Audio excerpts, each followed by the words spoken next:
Ayan, good afternoon, magandang hapon. Gumawa tayo ng YouTube video ngayon for a long time. Kasi medyo mukhang maraming magkaka-benefit sa sa nakita nating interest rate, no, na makukuha natin. So for now, meron akong RON na i-click claim. So na-collecta ko siya, i-claim ko na siya, 2.26 bale. So claim RON, tapos ayan. Ayan, so meron akong 2.26. So bali, ang gagawin ko ay sa Katana interface, so swap ko yung 2.26. Ayan. So 2.26, maliit lang siya, $1. Gagawin kong USDC. So meron akong 170.93. So ngayon, ang RON ko ah, na nakuha ay 2.26, 0 USDC tayo. So lahat ng iswaswap ko dyan, yan yung na-farm ko for today. Okay? So ito yung mga fee, napakaliit lang naman, withdrawing. So habang sinaswap natin yan, actually meron na yan na USDC, which is ayan. So ito yung napansin ko lang with Metalend, nung bumababa yung mga crypto coins natin, parang tumataas yung lending percentage ni USDC. So pag tinignan natin, lend tayo. Makita natin dito 14.55. So 14.55%. So malaki ba 'yan? Medyo malaki in terms of stable coin si USDC. Medyo okay ito, no? So kung dadami yung lend, bababa to. Although okay lang kasi at least mapapakinabangan natin. So ang mangyari, pagka maraming magle-lend, pwedeng bumaba ito. Nung nakaraan, umabot na siya sa 12. Siguro magiging 11 possible, kahit maging 10. Sabi nating 9, 8, 7. Medyo okay pa rin. Kahit 6, kahit 2. No? So ngayon, ang gagawin natin, mag-a-add ako nung lending ko para lang makaipon. Although, so makita natin yung percentage, tapos imamax natin. Tapos sasabihin niya rito, lending this amount will lower interest rates to 14.55%, no? So kung malaki yung ililend mo, pwedeng bumaba yung APY kasi maraming maglilend, marami kayong maghahati doon sa kikitain niya sa lending. So sabi nga natin, it's possible tumataas yan kasi maraming gustong mag collateral ng kanilang token ngayon dahil mababa. Dahil nagbebet sila na tataas ulit. So kahit na i-lend nila yung coin sila, mababawi nila once na tumaas ulit. No? Once na tumaas, for example, yung Ethereum, i-collateral nila, tapos i-lend nila yan. Itong USDC. So, ganun yun. Kaya mataas ngayon. For now, o kaya kukunti pa lang yung nagle-lend currently. Katulad nito, 178,165 lang yung nagle-lend sa Metalend. So, that's metalend.tech/app, no? So, continue na natin yan. Ko-confirm lang natin. So, confirm natin. So, remember, 14.55%, no? Sabat natin nasabi na okay yan kasi kapag tinignan nyo yung Pag-ibig MP2, ah, interest, sabi nating interest rate. So sabi niya, currently ang Pag-ibig MP2 is 6%, no? So, ah historically, so historical rate, historically, mataas na yan. Sabihin natin ito, yan, 7.23, mataas yan, no? Sabihin natin, noong 2017, 8.11, right? So, sabihin natin 10% or, pero mapapansin nyo, 5.5%, 6%, so around naglalaro siya sa 6 to 8%.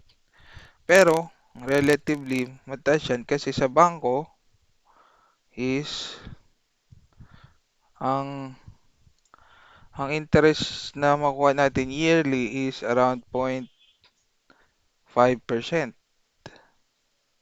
no? So mataas 'yan compared sa iba. So ito siya 5.5, 7.23, naging 8.11, 4.11, 7.61. So ang range niya is nasa 4 or sabi natin 4.5 hanggang i-maximize natin ng 9 or 10, no? So ito yung historical percentages niya. Ang range nito, ang pinakamataas will be ito, 8.11 pala, no? So historically, sabihin na natin, ang average niya kinompute na rin dito is 5.96, no? So as opposed sa bangko na 0.5%, panalo ka na rito. Pero with this one, remember 14.55%. Ano pa yung advantages niya? So, nasubukan ko na 'to, meron akong MP2 Pag-ibig, 'no? Meron akong MP2 Pag-ibig, kinailangan kong ng emergency fund, dito ko kinuha. Ang nangyari, instead na makuha ko yung interest na kinita ko, nahati pa siya. So, one half pa, 1 divided by 2. So, 50% na lang yung interest na nakuha ko. Dahil kailangan ko na yung pera, okay na ako. So, with Metalend, ito, pwede mong i-redeem to or pwede mo siyang i-redeem. Ayan. Pwede mo ko nang i-redeem to. Tapos, papatasin ko pa yung interest dun sa mga matitira. Kasi kukonti na lang yung papatasin ko, maging 14.58.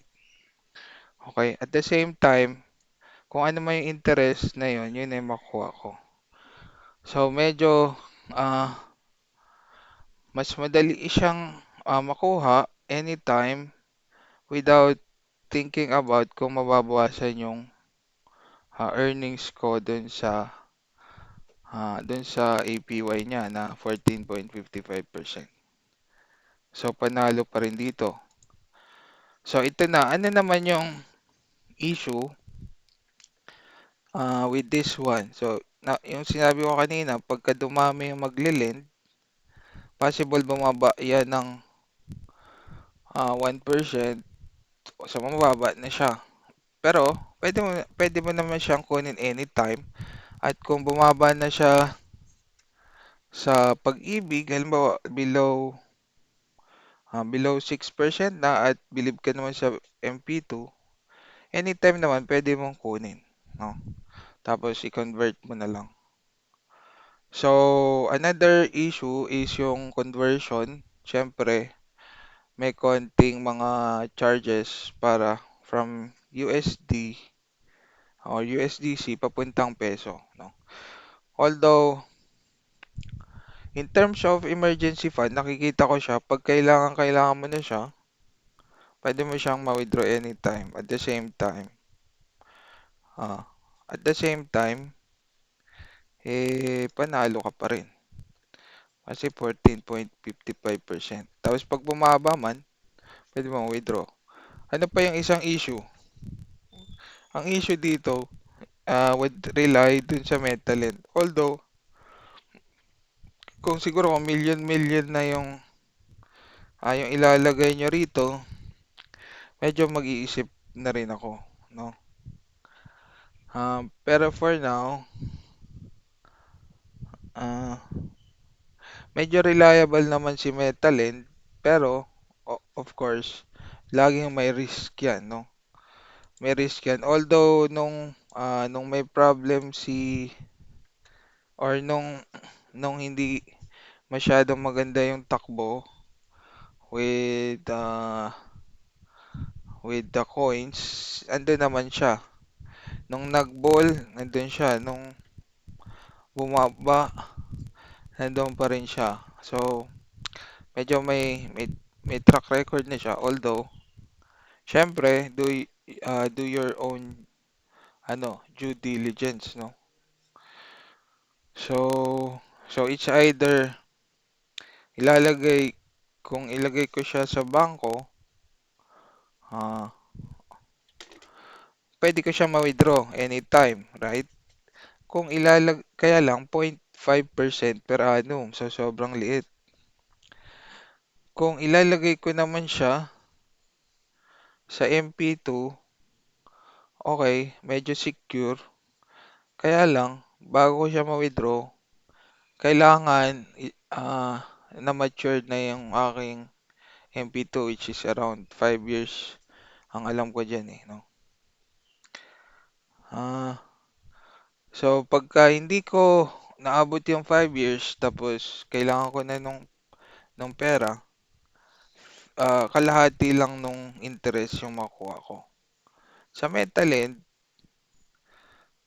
hindi siya ganon, ah, you'll have to risk yung belief mo doon sa Metalend ah, na provider, no? Pero in terms of, at the same time, pagka biglang buhos or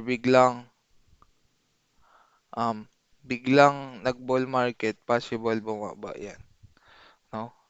So currently, pag tinignan natin sa Binance, so for example, mag-earn ka ng flexible sa Binance, mapapansin mo, it's only, dati mas mataas to eh, mga 5%, ngayon 1.4 na lang. So bumaba siya, no? Tapos, medyo mababa siya ngayon. So, ganyan din possible mangyari kay Metalent, no? So, pero for now, okay pa siya sa rate na 10 above na percentage. 10 to 14. Sa USDC, ganun din yan. So, ito medyo mataas ng konti, which is 2.01%. Pero ang best for now will be yung Metalent. So, yun lang. At kung interesado kayo, pwede kayong mag-lend dyan. Although, kung hindi rin naman, okay rin para medyo mataas yung APY. Thank you. Bye-bye.